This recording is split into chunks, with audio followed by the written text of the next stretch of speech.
नमस्कार. भारतीय जनता युवा मोर्चा महाराष्ट्र राज्य द्वारा आयोजित लॉकडाऊन मुवमेंट अटल युवा संवादाला आपण सुरुवात करीत आहोत आणि आजच्या या संवादात आपल्या सर्वांचं खूप खूप स्वागत आहे. सतत चांगला विचार करत राहा. वाईट विचारांना दूर ठेवण्याचा हाच एक मार्ग आहे, असं स्वामी विवेकानंद म्हणतात. आणि तुम्हाला हे ऐकताना हर्ष आनंद होईल की आजचा विषय सुद्धा स्वामी विवेकानंद आणि युवा हाच आहे. आज आपल्याशी या विषयावर संवाद साधण्यासाठी आपल्याला मार्गदर्शन करण्यासाठी उपस्थित आहे माननीय मुकुलजी कानिटकर. नमस्कार सर. नमस्कार. Bharatiya Janata Yuva Morcha Maharashtra प्रदेशातर्फे hashtag lockdown movement अंतर्गत अटल युवा संवादामध्ये आपलं खूप खूप स्वागत आहे. नमस्कार.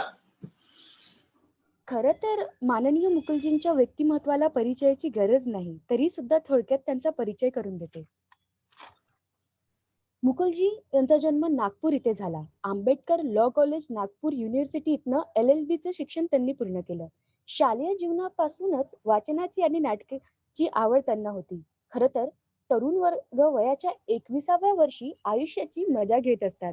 मात्र त्यांनी 21व्याच वर्षी दुसरं काही करायचं नाही ठरवून पूर्ण वेळ संघ प्रचारक म्हणून काम करायचे ठरवून घेतले होते. आणि वयाच्या 22व्या वर्षी स्वामी विवेकानंद केंद्रामध्ये विविध ठिकाणी त्यांनी कार्य केले. विश्व योगा दिवस जाहीर होण्याच्या दशकभर पूर्वीपासूनच मुकुलजी कानिटकर हे त्यांच्या योगा कार्यक्रमांनी केलेल्या जीनियस वर्ल्ड रेकॉर्डमुळे ओळखले जातात. त्यांचे कोर्सेस आणि भाषण विविध राज्याच्या सरकारने आपल्या अभ्यासक्रमात समाविष्ट केलेले आहे. सन 2009 मध्ये विवेकानंद इंटरनॅशनल फाउंडेशनची स्थापना केली व त्याचे सचिव म्हणून ते काम पाहू लागले. 2016 पासून भारतीय शिक्षण मंडळासोबत मुख्य संघटक सचिव म्हणून त्यांनी काम केले. 9 पुस्तके प्रकाशित, 3 भाषांमध्ये 2200 पेक्षा जास्त लेख लिहिले आहेत. 2000 कार्यशाळा आणि 9000 भाषण मागील 3 दशकामध्ये त्यांनी केले आहेत. सर, तुमचं पुन्हा एकदा खूप खूप स्वागत आहे. धन्यवाद. जसे की आपल्याला माहिती आहे की गेल्या 23 मार्च पासून संपूर्ण देश लॉकडाऊन स्थितीमध्ये आहे. मात्र कोरोनाच्या या महामारीच्या अत्यंत कठीण वेळेमध्ये भारतीय जनता युवा मोर्चा गाव गल्लीपर्यंत पोहोचून लोकांची मदत करीत आहे. युवा मोर्चाचे राष्ट्रीय अध्यक्ष खासदार माननीय पूनमताई महाजन, प्रदेशाध्यक्ष माननीय योगेशजी टिळेकर, प्रदेश प्रभारी श्री संजयजी कोडगे आणि प्रदेश महामंत्री विक्रांतजी पाटील यांच्या नेतृत्वाखाली शेकडो बॉटल रक्तदान, 5000 पेक्षा जास्त कोरोना वॉरियर्स, लाखो लोकांपर्यंत मदत कार्य, किराणा वाटप, अन्नदान, धान्य वाटप, औषध वाटप, मास्क तथा सॅनिटायझर वाटप असे विविध उपक्रम राबवण्यात आलेले आहेत. तर मी माननीय मुकुलजींना विनंती करते की त्यांनी आपल्या विषयाला सुरुवात करावी. अमली, धन्योस्मी. परिचय इतका मोठा तू दिलास की असा परिचय दिल्याने लोकांना भीती वाटते. वक्त्याचा परिचय जितका मोठा असतो तितकी श्रोत्यांना भीती वाटते की 9000 भाषण ज्यांनी दिले आहे तो काय भाषण देईल बुवा आणि आता आपल्याला झेलावं लागेल, अशी मानसिकता मनामध्ये येते. आणि त्यात युवक म्हणले की युवकांना भाषण ऐकायला आवडत नाही, त्याच्यामुळे युवकांकरतात आणखीनच धास्ती. फेसबुकच्या माध्यमातून या संवादामध्ये श्रोता म्हणून सहभागी होणाऱ्या सगळ्या युवकांना मी अभिवादन करतो. तुम्ही भारतीय जनता युवा मोर्चाचे कार्यकर्ता आहात, म्हणजे युवा आहात, कार्यकर्ता आहात, कार्य करणारे कार्यकर्ते आहात, फक्त नावापुरते कार्यकर्ते नाहीत. असं समजून तुमच्याशी विवेकानंदांचा युवकांना काय संदेश आहे याबाबत काही थोड्या वेळ चर्चा करण्याचा मी प्रयत्न करणार आहे. स्वामी विवेकानंद हे युवकांच्या मनामध्ये स्थापित असलेले असे सगळ्यात लोकप्रिय महापुरुष आहेत. त्यांच्याबद्दल फारशी माहिती सगळ्यांना असेल अशी आवश्यकता नाही, पण तरी विवेकानंद सगळ्यांना आवडतात. त्यांचं चित्र पाहूनच त्याच्याकडे पाहत राहावी अशी इच्छा युवकांच्या मनामध्ये होते. असं अत्यंत आकर्षक व्यक्तिमत्व असलेले स्वामी विवेकानंद, त्यांचा जन्मदिवस 12 जानेवारी हा राष्ट्रीय युवा दिवस म्हणून घोषणा करण्यात आली. कारण देशामध्ये युवकांकरता कुठला तरी दिवस असावा असा जेव्हा विचार त्यावेळेसचं प्लॅनिंग कमिशन, आता नीती आयोग झाला, त्यावेळेसचं जे योजना आयोग होतं त्या योजना आयोगासमोर असा विचार आला. त्यावेळेस सगळीकडे युवा युवा चाललं होतं, कारण प्रधानमंत्री राजीव गांधी होते तर ते युवा प्रधानमंत्री म्हणून युवकांवरती काहीतरी करायचं म्हणून युवा दिवस साजरा करावा असं ठरलं. मग कुठला दिवस युवा दिवस म्हणून साजरा करायचा याच्यावरती चर्चा झाली. त्यावेळेसच्या योजना आयोगामध्ये, आजकालचं नीती आयोग, त्या ठिकाणी बैठक झाली. मी विवेकानंद केंद्राचं काम करत असताना त्या बैठकीचे मिनिट्स शोधून काढले. मला असा आगाऊपणा करायची सवय. आता सोपं झालंय, आता इंटरनेटवरती जाऊन, आंतरजाण्यावरती जाऊन गुगलमध्ये टाकलं की मिळतात सगळे मिनिट्स. त्या वेबसाईटवर गेलं की त्यांना मिनिट्स टाकावेच लागतात, वेबसाईटवर मिळतात. त्यावेळेस असं नव्हतं, त्यावेळेस खूप शोधावे लागायचे. राईट टू इन्फॉर्मेशन पण नव्हतं, आरटीआय पण नव्हतं. त्यावेळेस मी हे मिनिट शोधून काढले आणि एक त्या मीटिंग मध्ये असलेले आमचे परिचित, खूप मोठे वयोवृद्ध त्यावेळेसचे विचारक, त्यांच्या माध्यमातून त्याचे मिनिट्स, त्या पूर्ण बैठकीचं वृत्त मला मिळालं आणि ते वाचताना मला खूप मजा आली. म्हणून मी आज विषय तिथनं सुरू करतो. विवेकानंदांचा जन्मदिवसच युवा दिवस म्हणून का साजरा करायचा याच्यावरती जेव्हा चर्चा चालू होती, सगळ्यांनी अनेक गोष्टी सांगितल्या की विवेकानंदांनी युवकांकरता संदेश दिला. त्यांचं स्वतःचं व्यक्तिमत्व इतकं आकर्षक आहे की काय अद्भुत युवकांना त्याच्यामुळे प्रेरणा मिळते. त्यांच्या जीवनामध्ये त्यांनी युवकांना खूप प्रेरणा दिली. त्यांची अनेक अशी उद्धरणं आहेत, अशी त्यांची वचनं आहेत, ज्या वचनांमध्ये त्यांनी म्हणलंय की या युवकांमधनच माझे कार्यकर्ते येतील, युवकांवरती माझा विश्वास आहे, हे युवक स्वतःला वाहून देतील देशाकरता. येत्या 50 वर्षांकरता तुमच्या सगळ्या 33 कोटी देवदेवतांना आणि दुसऱ्या धर्मांकडनं उधार घेतलेल्या देवतांना एका लाल कपड्यामध्ये बांधून वरती माळावर टाकून द्या आणि फक्त भारत मातेची उपासना करा. कारण या भारत मातेच्या चरणी अर्पित करण्याचं पुष्प हे ताजं असायला हवं. आणि ते ताजं जर का पुष्प अर्पित करायचं असेल तर युवकांनी आपल्या युवावस्थेतच स्वतःला मातृभूमीच्या चरणी अर्पित केलं पाहिजे, असं आव्हान करणारे विवेकानंद त्यांच्या भाषणांमध्ये, त्यांच्या पत्रामध्ये. म्हणून विवेकानंदांना, लोकेश चंद्र होते त्या बैठकीमध्ये, त्यांनी अद्भुत विवेकानंदांचं चरित्र सगळ्यांसमोर ठेवलं. अशा अनेक त्या कार्यवाहीमध्ये खूप चांगले मुद्दे पण होते. रामकृष्ण मठाचे त्यावेळेसचे अध्यक्ष स्वामी लोकेश्वरानंदजी पण होते. पण एक मात्र मजेदार मुद्दा त्यावेळेसच्या एका त्या योजना आयोगाच्या सदस्यांनी, जे राजकारणी आहेत आणि आजकाल अजूनही खूप काही काही विचित्र आणि पाकिस्तान प्रेमी काही ना काहीतरी त्यांची विधानं असतातच, त्याच्यामुळे त्यांचं नाव मी सांगत नाही, अजूनही राजकारणात आहे, आपण सगळे त्यांना ओळखता चांगल्याने, काहीतरी थोडीशी मजा मजा करत राहतात मधनं मधनं. सावरकरांवरती खूप काही काही केलं होतं त्यांनी. ते त्याच्यामध्ये जुने अधिकारी आहेत, IFS ऑफिसर म्हणून रिटायर झाले, आता काँग्रेसचे नेते आहेत. त्यांनी त्या बैठकीमध्ये एक मुद्दा मजेदार ठेवला.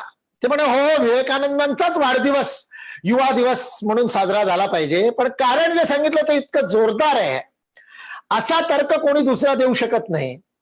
त्या विद्वान माणसाने तर्क दिला. कारण स्वामी विवेकानंद एकटे असे ज्या महापुरुषाचे म्हातारपणाचे फोटो उपलब्ध नाही, जोही फोटो आहे तो युवावस्थेतलाच फोटो आहे, म्हणून विवेकानंदांचा जन्मदिवस हा युवा दिवस म्हणून साजरा केला पाहिजे. आता त्या महामूर्ख माणसाला कोण सांगणार की स्वामी विवेकानंदांचं एकूण आयुष्यच 39 वर्ष 6 महिने आणि 20 दिवसाचं, 39.5 वर्षाचं आयुष्य. 12 जानेवारी 1863 जन्म आणि 2 जुलै 1902 महासमाधी.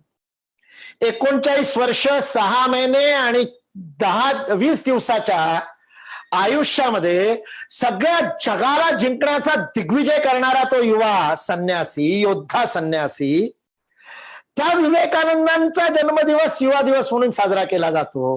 पण याला फक्त दिसलं की त्यांचे म्हातारपण आले, तर म्हातारे झालेच नाही, तर म्हातारपणाचे फोटो कुठने येतील. आणि काय सुंदर सुंदर फोटो आहेत.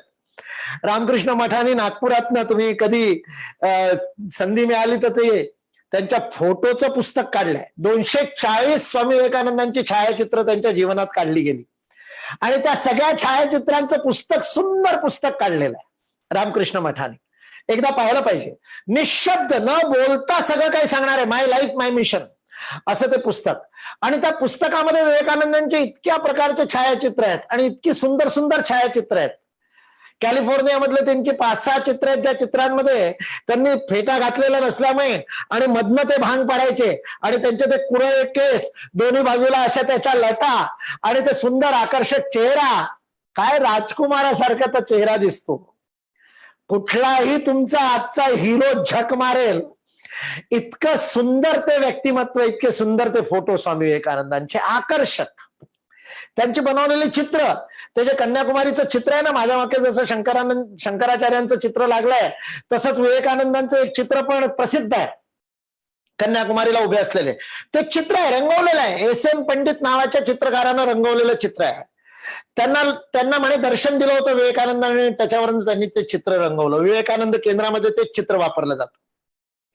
ते चित्र असो का अमेरिकेमध्ये शिकागोमध्ये भाषण दिल्यानंतर दुसऱ्या दिवशी जागोजागी जी पोस्टर्स लागली होती, ते असा हात केलेला विवेकानंदांचा प्रसिद्ध असा जो फोटो आहे, ज्याच्या खाली the Hindu monk, HINDOO, Hindu असं अमेरिकन स्पेलिंग त्या हिंदूचं त्यांनी केलं होतं, दीर्घ उ असल्यामुळे DOO, Hindu, the Hindu monk.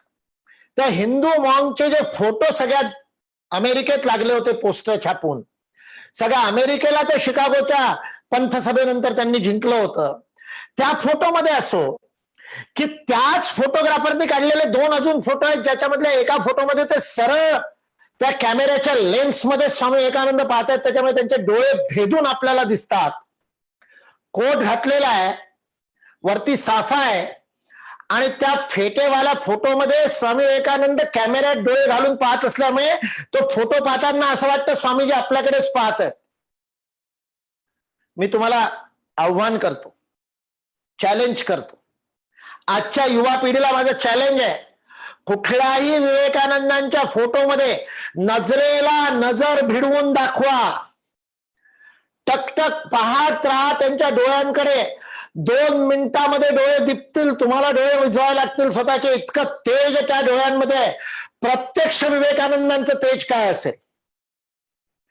त्यांच्या डोळ्यामध्ये डोळे घातले की असं वाटतं ते डोळे भिडून आपल्या हृदयाला जाऊन आपल्या हृदयामधलं सगळं कल्मश कलुष जे काही अपवित्र आहे त्या सगळ्याला जाळून टाकतात, अशी आग पाखडणारे विवेकानंदांचे डोळे. हे त्यांचं यौवन, हे त्यांची तरुणाई. त्याचा आधार काय? त्या तरुणाईचा आधार त्यांची पॉझिटिव्हिटी, त्यांची भावात्मकता. अभाव कुठे नाहीच, नकारात्मकता कुठे नाहीच, असे ते विवेकानंद. ज्यावेळेस फ्रेंच इतिहासकार रोमारोलानं गुरुदेव रवींद्रनाथ ठाकूर, हो टॅगोर नाही बरं, ते इंग्रजांनी दिलेले नाव आहे, आपण आपल्या देशालाही इंग्रजांनी दिलेलं नाव वापरतो आणि युवा म्हणून आपल्या मराठीमध्ये हिंदीमध्ये पण तेच, जी शिवी इंग्रजांनी भारताला दिली ती या देशाच्या घटनेमध्ये चुकीनं राहून गेलेली आहे.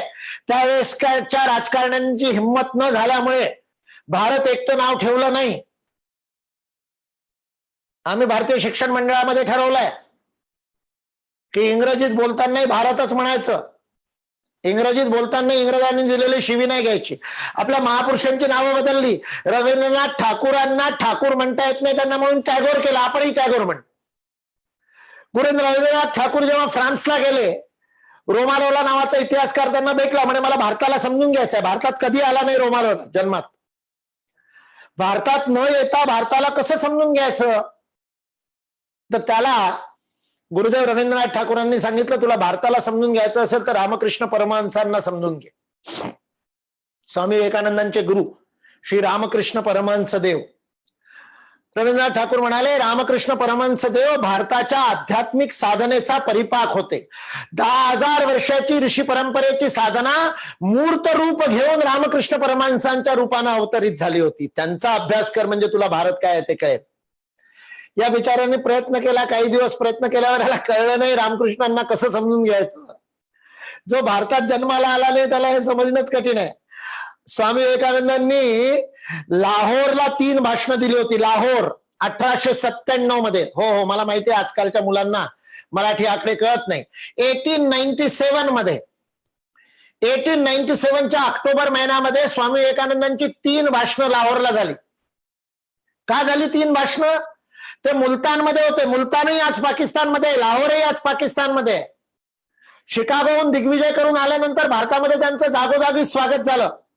रामेश्वरम पंबम पासून कोलंबोला सगळ्यात पहिलं त्यांचं भाषण झालं, त्यावेळेस कोलंबो भारताचा अंग होता.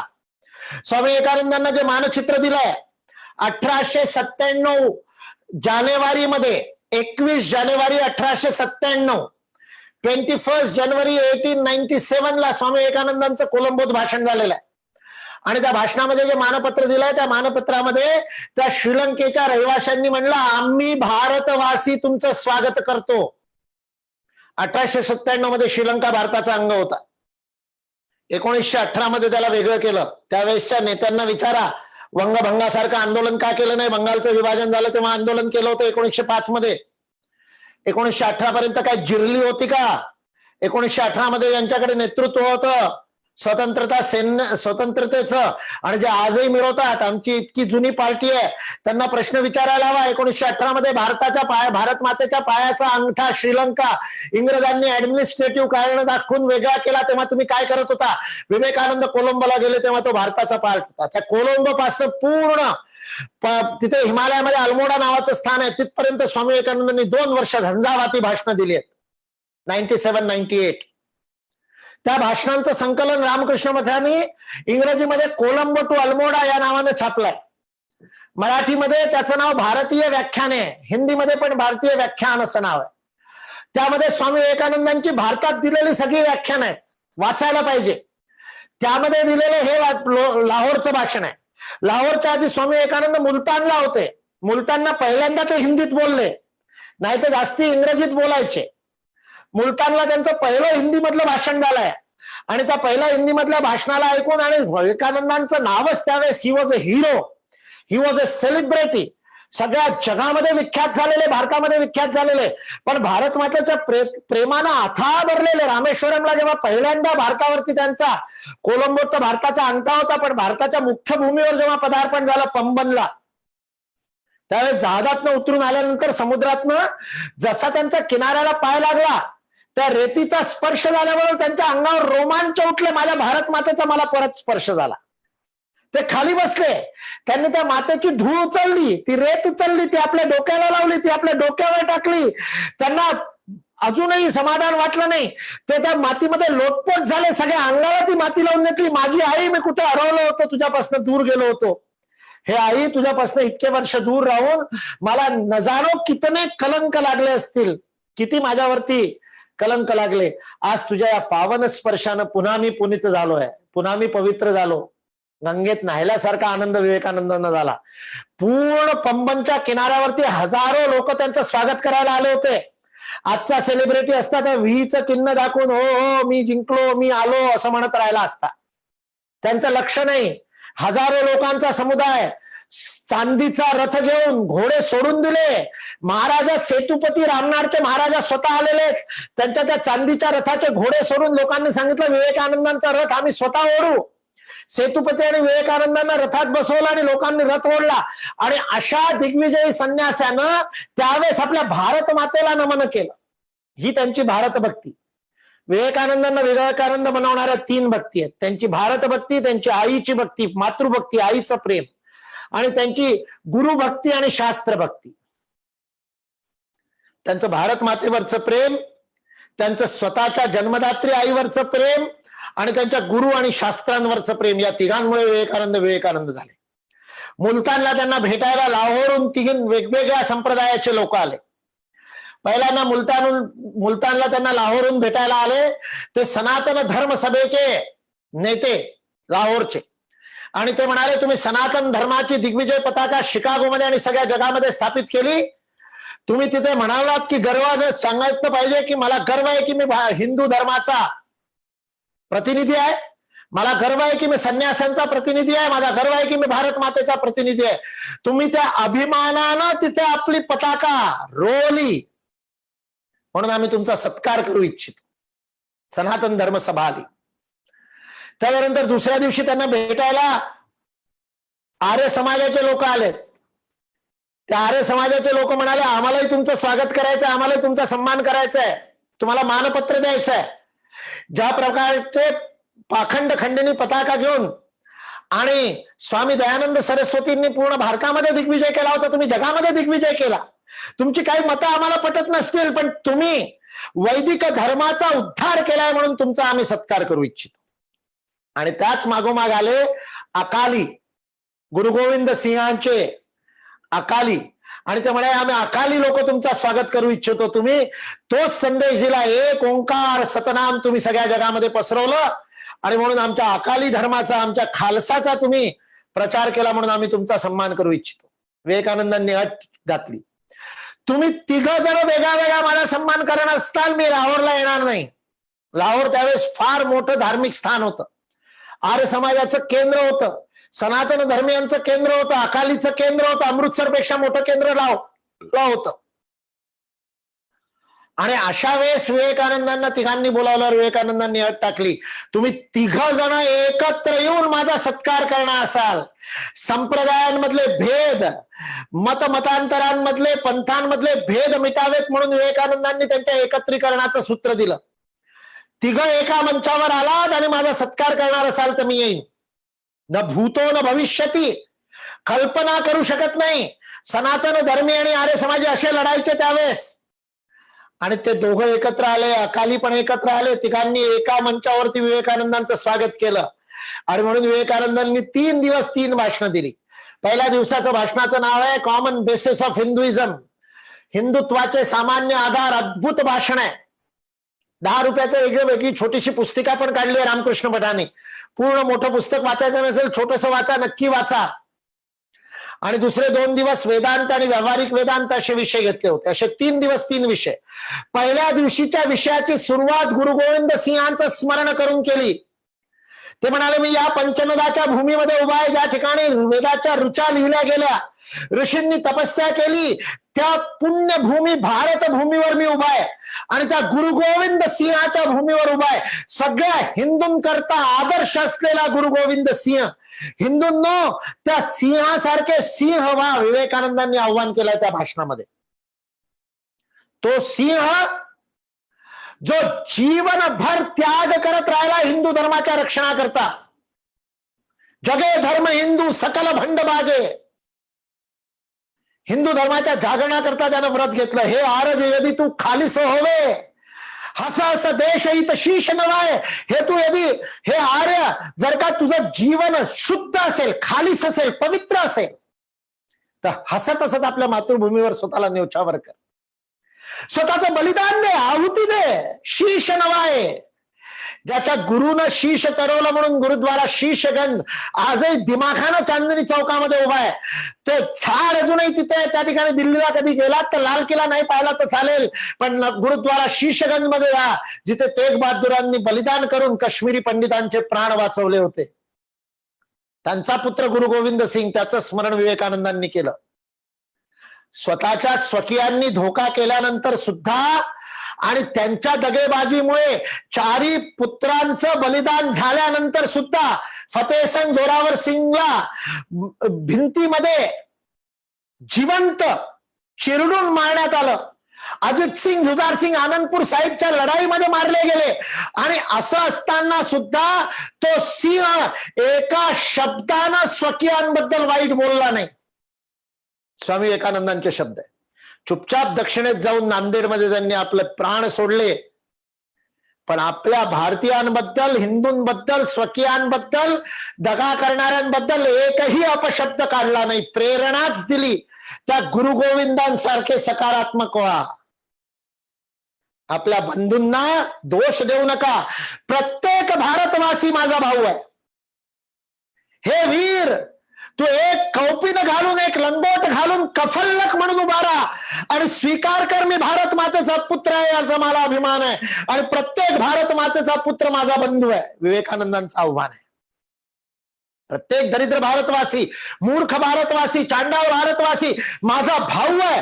घोषणा कर. या भारताची माती माझ्या बालपणीचे फुलवारी, खेळण्याचं स्थान, उद्यान, माझ्या यौवनाची आणि तरुणाईची फुलवारी, उद्यान आहे तरुणाईचं, आणि माझ्या म्हातारपणाची काशी आहे.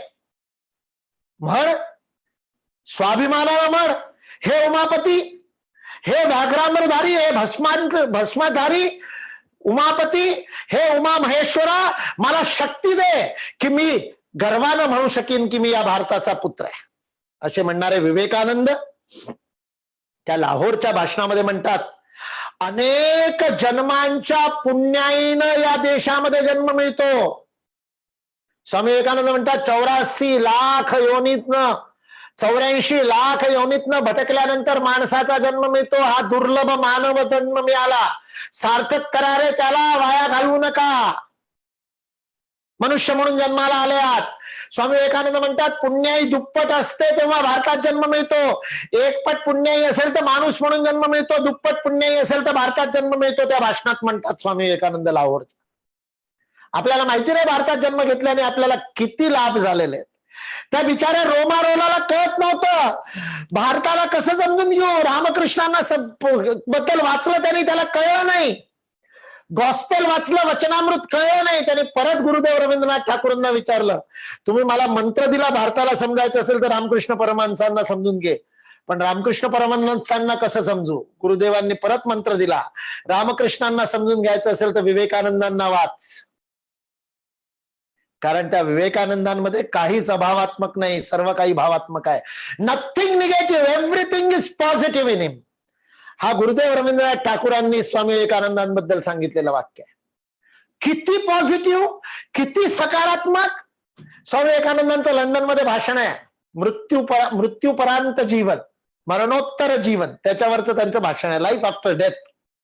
आणि त्याची सुरुवात ते यक्ष प्रश्नाच्या त्या प्रसंगापासून करतात की 4 पांडव मूर्छित पडलेत आणि त्याच्यामुळे युधिष्ठिराला यक्ष प्रश्न विचारतोय.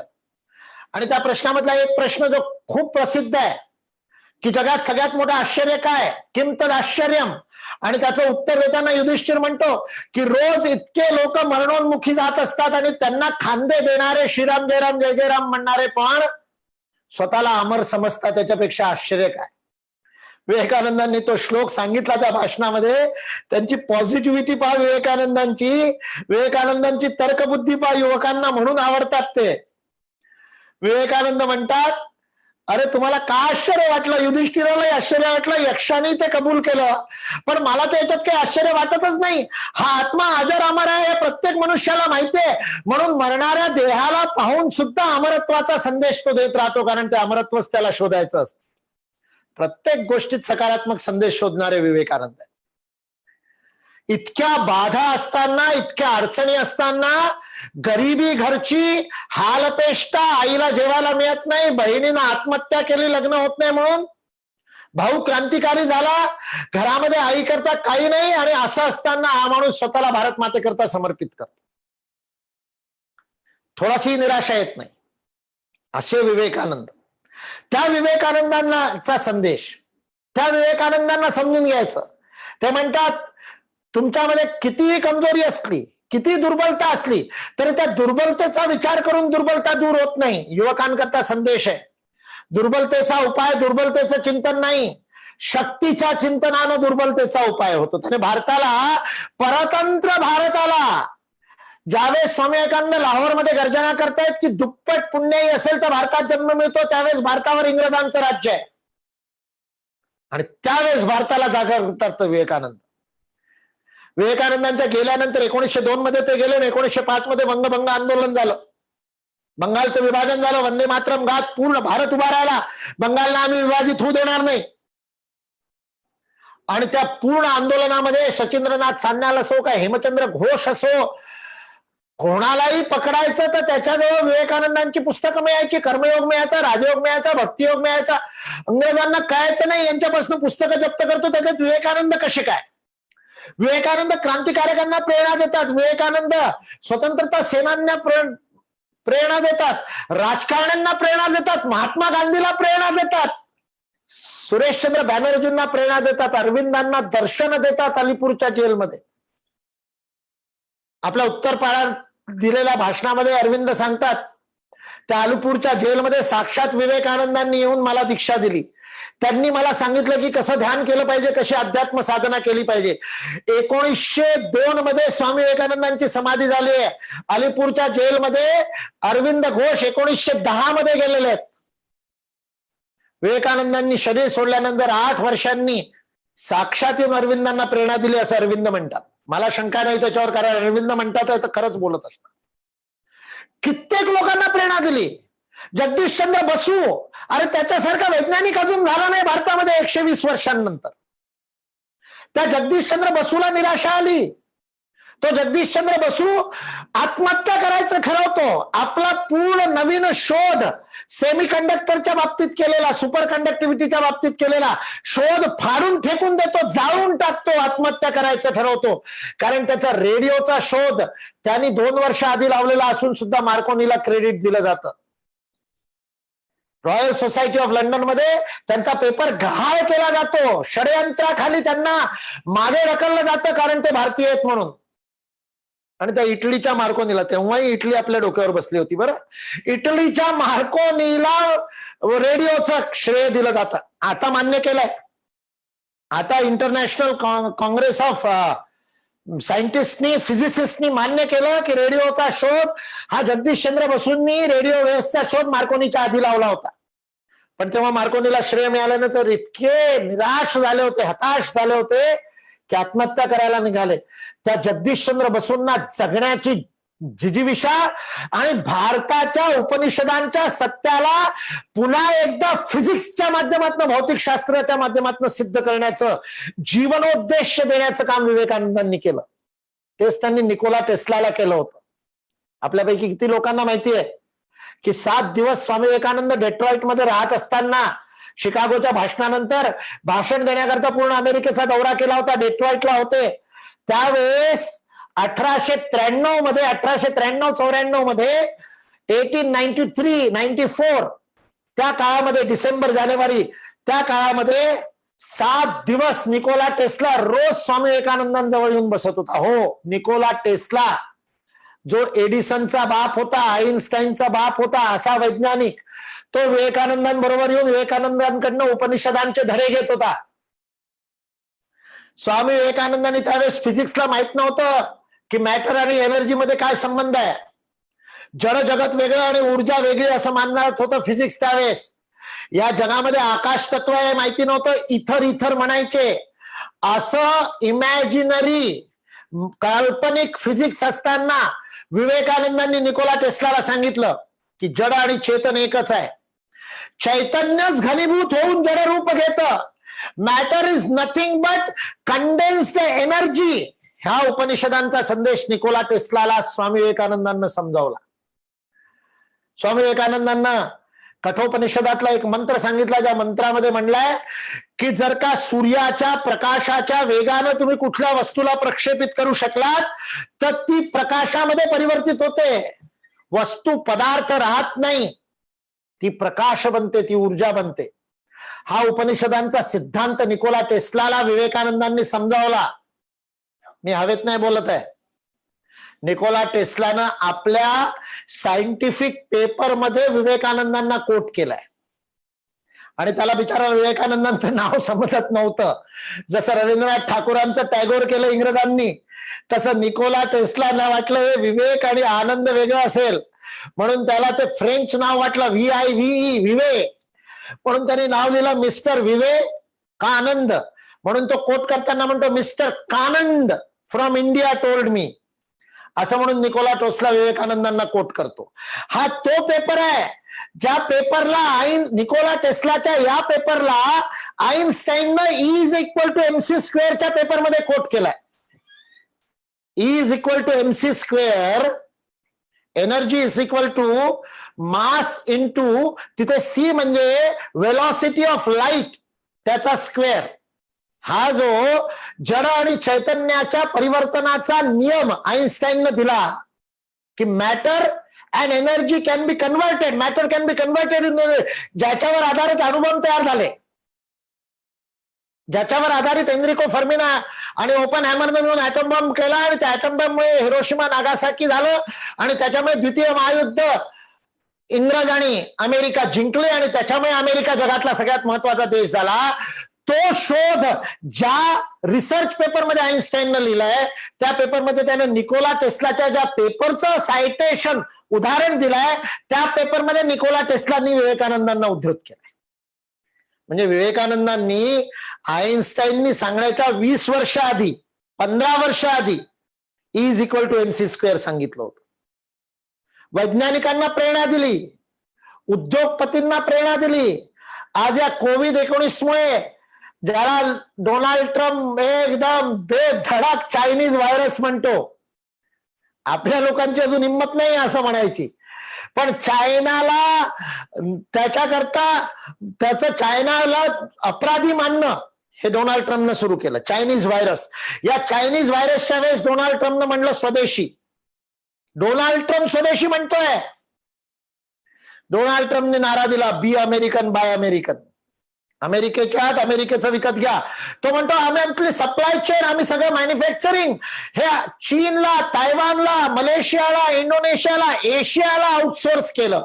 सॉफ्टवेअर भारताला आउटसोर्स केलं. This is not good for America. या संचारबंदीच्या काळामध्ये, ज्याला तुम्ही लॉकडाऊन म्हणला, आम्ही भारतीय शिक्षण मंडळात लॉकडाऊन नाही म्हणत, आम्ही घरवास म्हणतो. लॉकडाऊन निगेटिव्ह वाटतं म्हणून तुम्ही लॉकड ओन, डी नंतर कॉमा दिला. लॉकडाऊन नाही, लॉकडाऊन म्हणलं की डाऊन जातो माणूस, खाली जातो. खाली जायचंच नाही. आपण युवा आहोत, आपल्याला वर जायचंय, पर्वतारोहण करायचंय, एव्हरेस्ट चढायचंय, अंतरिक्षामध्ये जायचंय, गगनयान पाठवायचंय, चंद्रावर जायचंय, मंगळावर जायचंय, तरी डाऊन कशाला जायचं म्हणून आम्ही डी नंतर कॉमा दिला. Locked on. आपल्या प्रधानमंत्र्यांनी म्हणलं होतं ना, लक्ष्मण रेषा स्वतः काढली आहे, स्वतः करता येईल लक्ष्मण रेषा. स्वतः घरात राहायचं ठरवलंय. लॉकड ओन, स्वतः ओन, स्वतःहून ठरवलेलं हे आपला घरवास तो चाललाय. या घरवासामध्ये, या पिरियड मध्ये अमेरिकेला कळलं की स्वदेशी मॅन्युफॅक्चरिंग किती महत्वाचं आहे.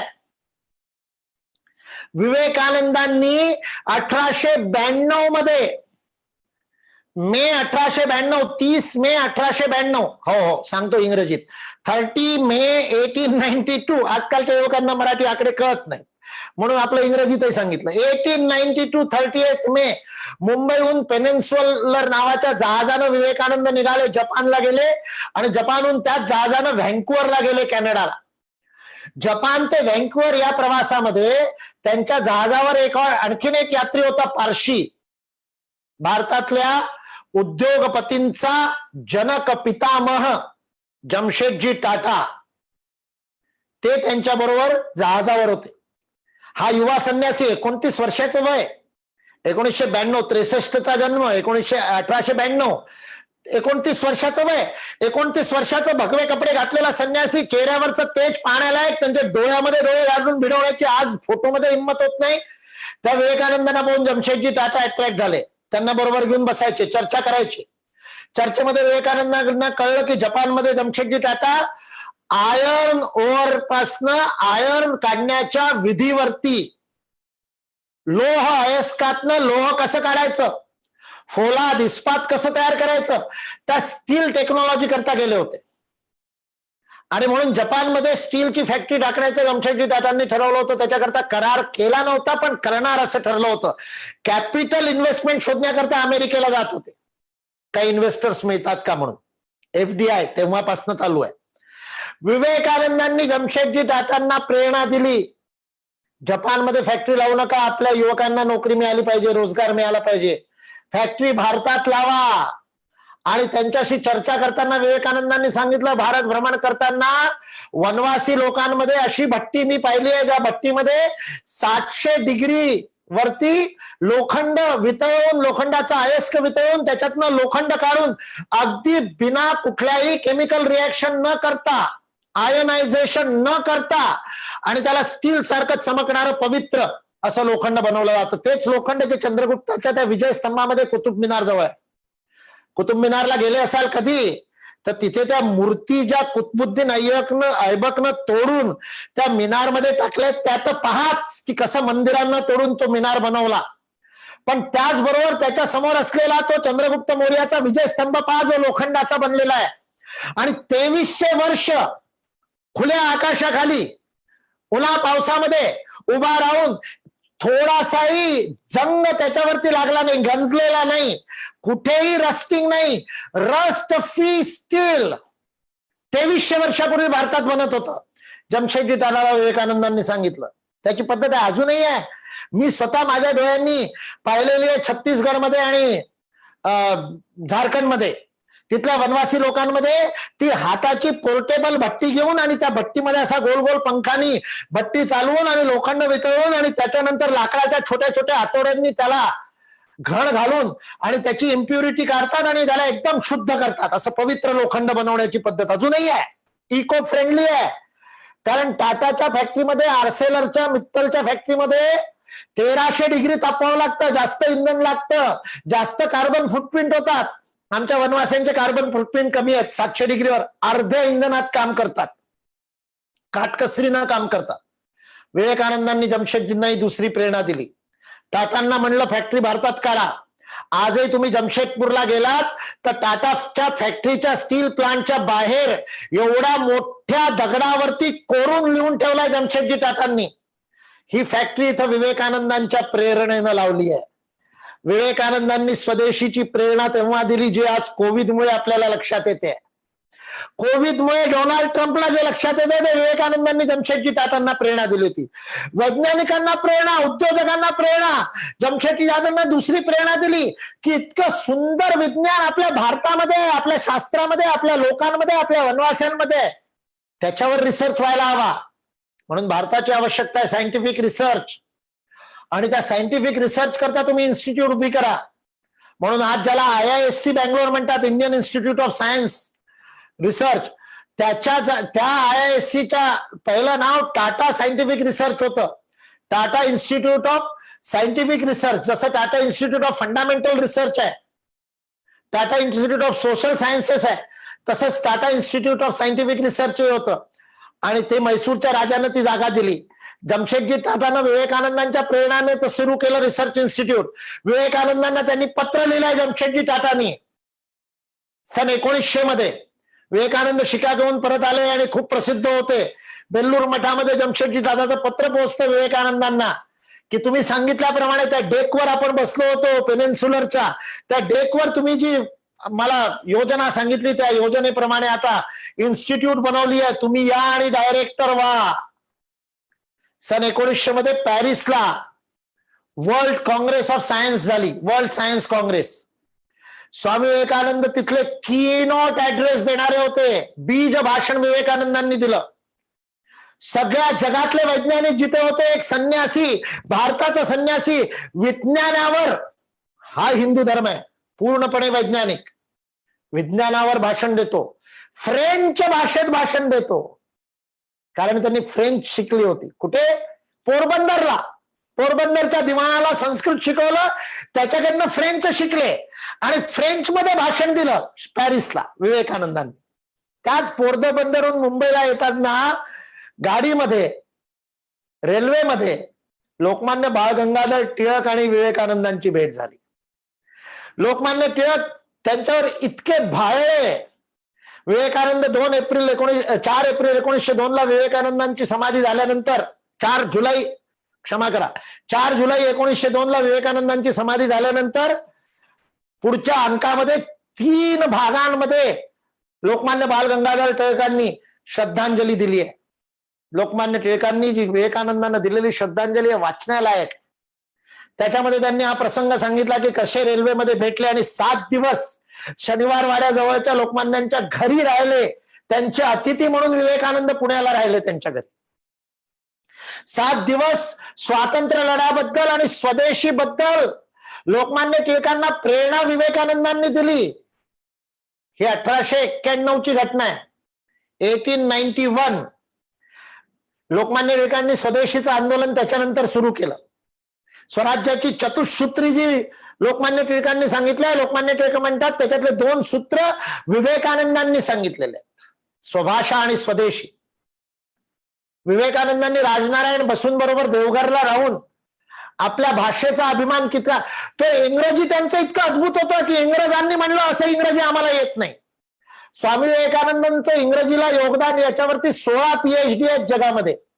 बांगलादेशच्या एका इंग्रजीच्या प्राध्यापिकेनं याच्यावर PhD केलाय. The poetic value of Vivekananda's lectures हा त्याचा PhDचा विषय. विवेकानंदांच्या भाषणातलं कवित्व याच्यावरती इंग्रजीमध्ये तिने केलं.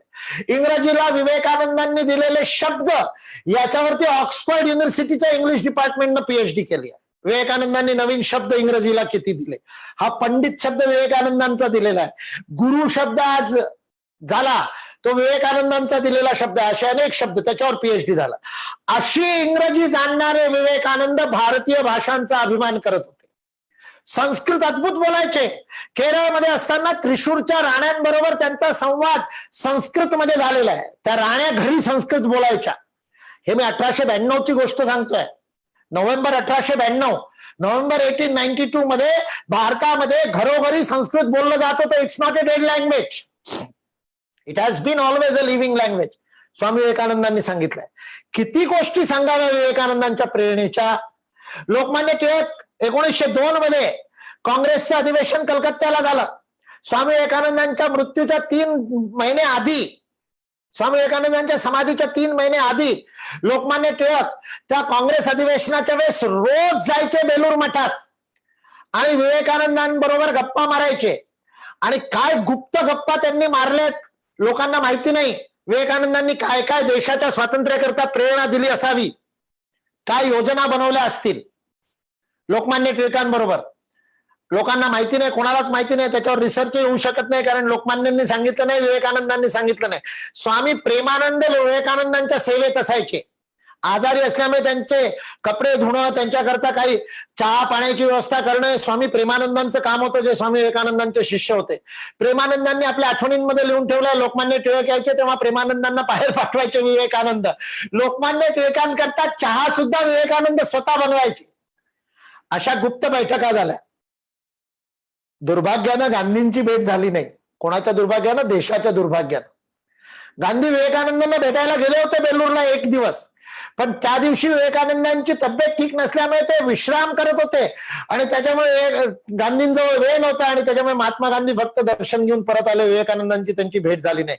कदाचित ती भेट झाली असती तर देशाचा इतिहास बदलला असता. विवेकानंदांनी लोकमान्य बाळ गंगाधर टिळकांना प्रेरणा दिली, क्रांतिकारकांना प्रेरणा दिली. हेमचंद्र घोष ढाक्याला 1901 मध्ये स्वामी विवेकानंद आपल्याला जन्म देणाऱ्या माता भुवनेश्वरी देवींना ढाकेश्वरीचं दर्शन करायला घेऊन गेले होते.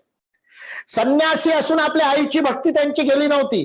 संन्यास घेतल्यावरही आईकडे लक्ष दिलं. त्या आपल्या विदेशी शिष्यांना, जोसेफाईन मॅक्लॉइड फ्रेंच त्यांची एक शिष्या होती, तिला लिहिलेल्या पत्रामध्ये स्वामी विवेकानंद म्हणतात, आज मी ढाक्याला आलोय. ढाकेश्वरी आमची कुलदेवता आहे. त्या कुलदेवीचं दर्शन करायला मी माझ्या आईला घेऊन आलोय. You westerners will never understand, विवेकानंदांचा प्रिय शब्द होता. तुम्ही पश्चिमेच्या लोकांना तुम्हाला कळणार नाही. अमेरिकेत आणि युरोपमध्ये दिलेल्या भाषणांमध्ये 76 टाइम्स 76 वेळा विवेकानंदांनी हे वाक्य वापरलंय. You westerners will not understand this. भारतात जन्म घ्यायला डबल पुण्याही लागते. आपल्याला समजतं, त्यांना समजत नाही. जोसेफाईन मॅक्लॉइडला लिहिलेल्या पत्रात स्वामी विवेकानंद म्हणतात, तुमच्या पश्चिमेच्या लोकांना कळणार नाही, पण आपल्या आई वडिलांना तीर्थयात्रेला घेऊन जाणं हे एका हिंदू मुलाकरता किती महत्वाचं आणि पुण्याचं काम आहे. आणि किती कृतार्थता आज मला वाटते की माझ्या आईला घेऊन मी ढाक्याला आलोय.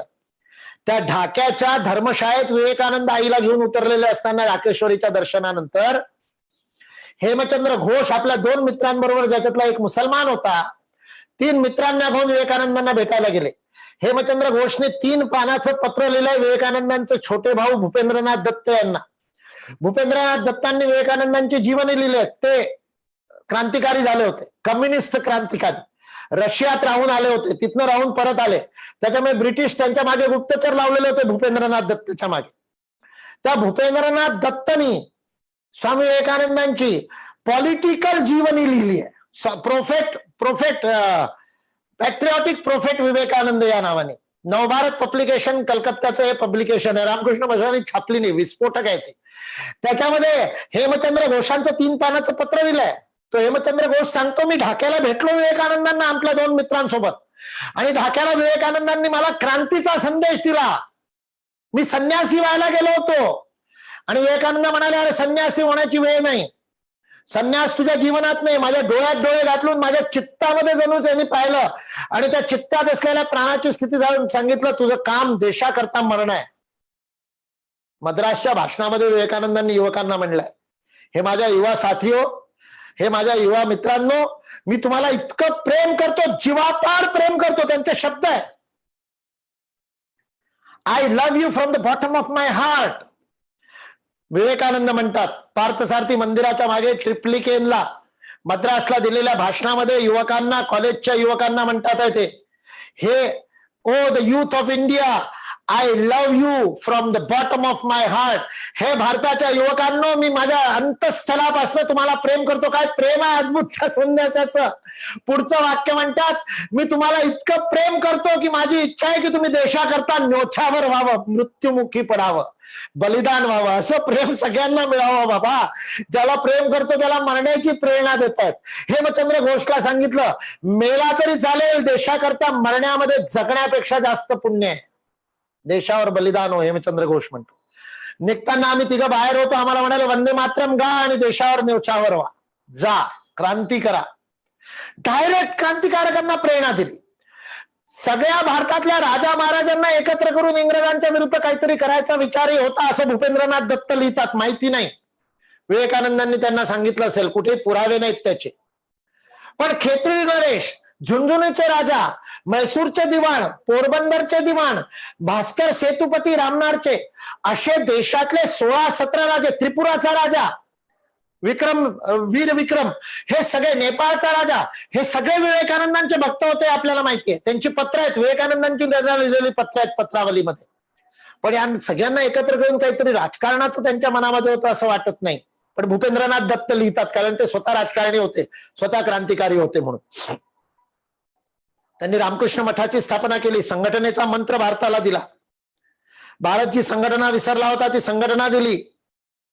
आम्ही विवेकानंद केंद्रात असताना आम्ही मजाकीत म्हणायचो, हा बंगाली बाबा झाला नसता तर आम्ही आपल्या घरी बसलो असतो. या एका बंगाली बाबानं आपलं घर सोडलं तर न जाणे किती लोकांची घरं सोडवली. आणि हे बिना ड्रेसचे आणि ड्रेसवाले संन्यासी, दोन्ही प्रकारचे, विदाऊट ड्रेस आणि ड्रेसवाले दोन्ही संन्यासी बनवले. हे संघाचे प्रचारक काय आहेत? आधी लोकांना प्रचारक काय ते कळायचं नाही. एक प्रचारक प्रधानमंत्री झाला तर लोकांना प्रचारक तर काय ते कळतं.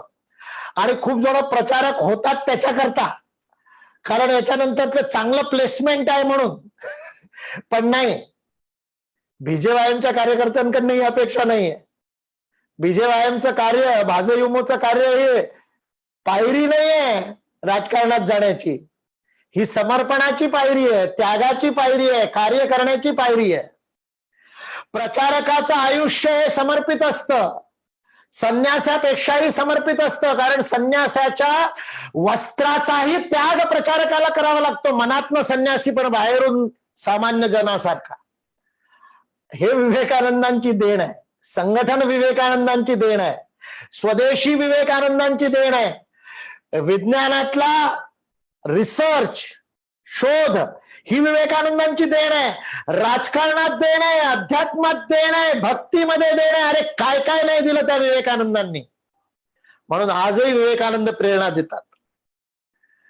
एक हिंदीचे लेखक आहेत, त्यांनी विवेकानंदांची जीवनी लिहिली.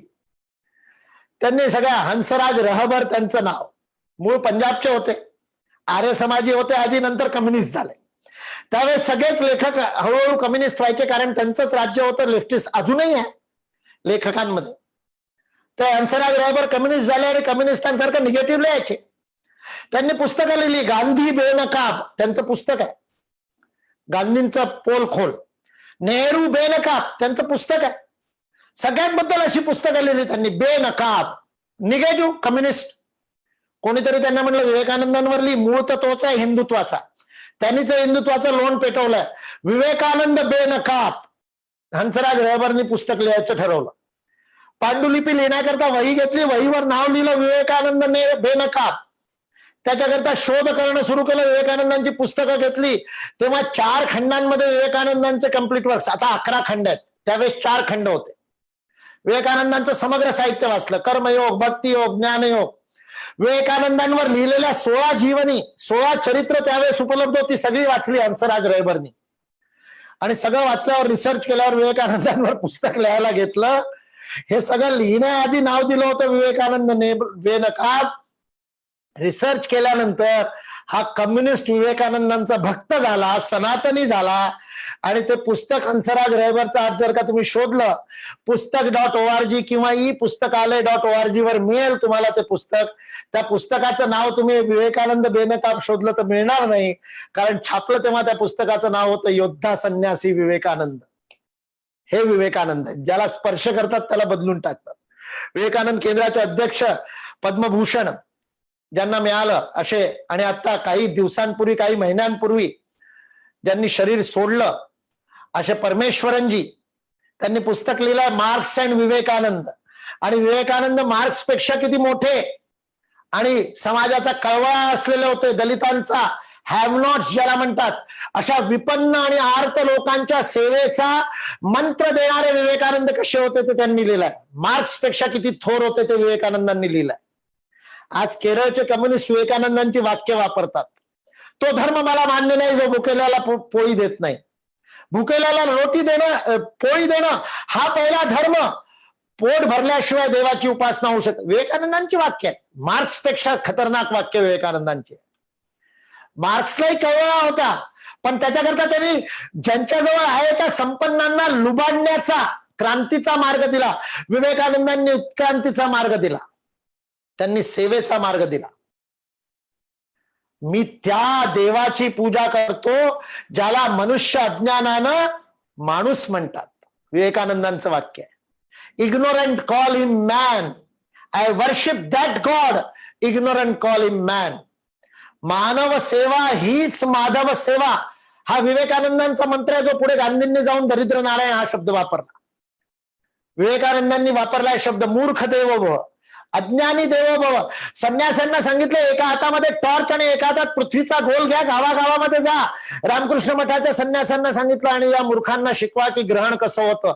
यांना अंधश्रद्धेतून बाहेर काढा, विज्ञान शिकवा, अध्यात्माचा धडा द्या, विज्ञानाचा धडा द्या, असे सांगणारे क्रांतिकारी विवेकानंद. आर्य बाहेरून आले हे थोतांड आहे असं पहिल्यांदा लिहिणारे कोणी अति विद्वान असेल तर विवेकानंद. आर्य अँड तमिळियन हे त्या नोटचं नाव आहे, द्रविड नाही तमिळियन. आणि त्याच्यात त्यांनी किती छान लिहिलंय की कसं तमिळनाडूला भारतापासून वेगळं करण्याकरता आणि इंग्रजांनी हे षडयंत्र राबवलेलं आहे. राजीव मल्होत्रांनी आता ब्रेकिंग इंडिया लिहिली. विवेकानंदांनी 1897 मध्ये ही नोट लिहिली आहे, जी छापली नाही गेली, कम्प्लीट वर्क्स मध्ये, नोट्स मध्ये, अप्रकाशित अनपब्लिश नोट्स मध्ये. असे विवेकानंद. किती त्यांच्या जीवनाचे पहिलू सांगावेत, वेळ थोडा पडतो. हरी अनंत, हरी कथा अनंत. म्हणून तुम्हा सगळ्या युवा मित्रांना आव्हान, विवेकानंद वाचा, विवेकानंद समजा, विवेकानंद धारण करा. वाचायची तयारी नसेल तर विवेकानंदांचा फोटो खिशात ठेवा, रोज पाच जा, टकटक लावून त्यांच्या डोळ्यामध्ये आतमधली सगळी अपवित्रता नष्ट होईल आणि आपणही विवेकानंदांचे कार्यकर्ते बनू.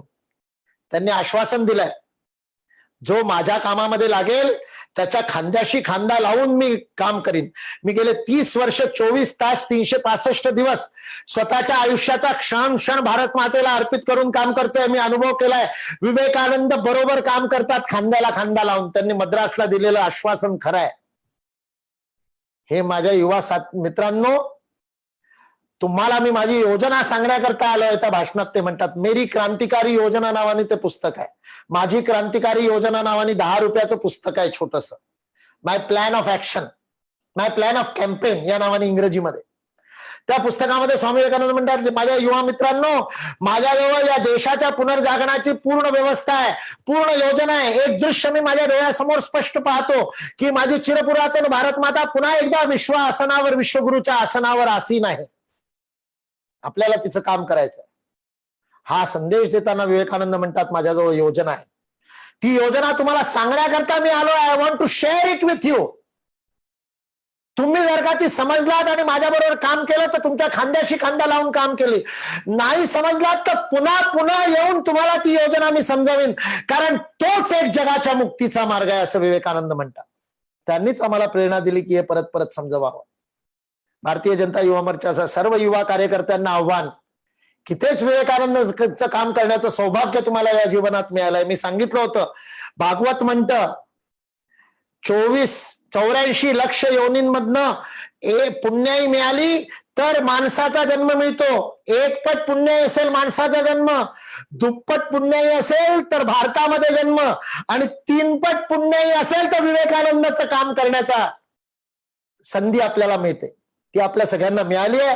त्या संधीचं सोनं करूया आणि आपल्या जीवनाला भारत मातेकरता अर्पित करूया, याच आव्हानानं आपल्या वाणीला विराम देतो. जय हिंद.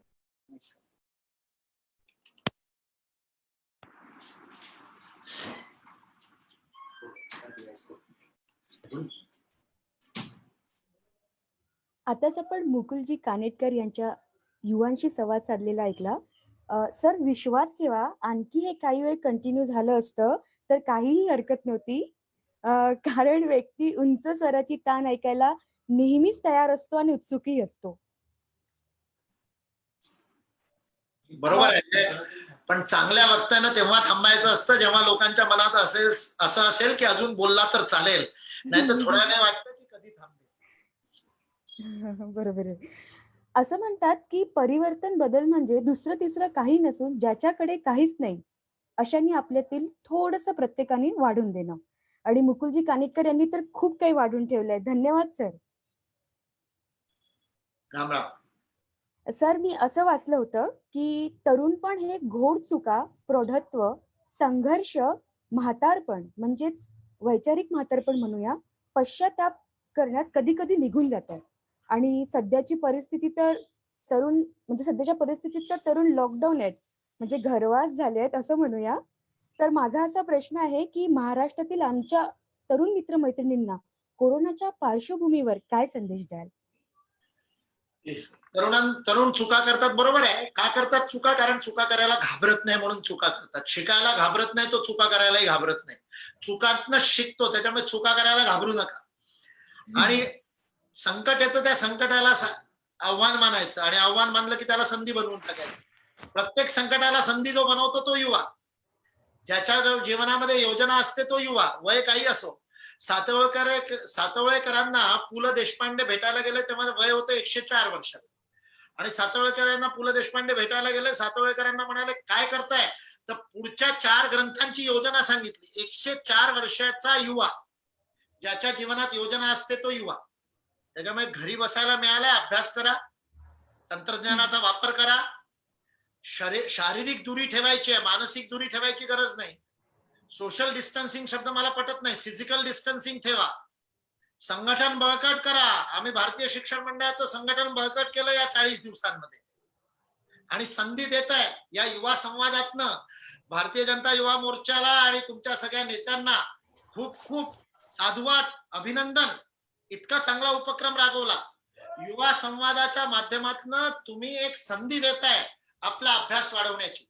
सतत अभ्यास करा, सतत शिका, चुका करायला घाबरू नका. आणि या कोरोनानी जी संधी दिली आहे त्या संधीचा वापर करून घ्या. एक इतिहास घडताना आपण पाहतोय.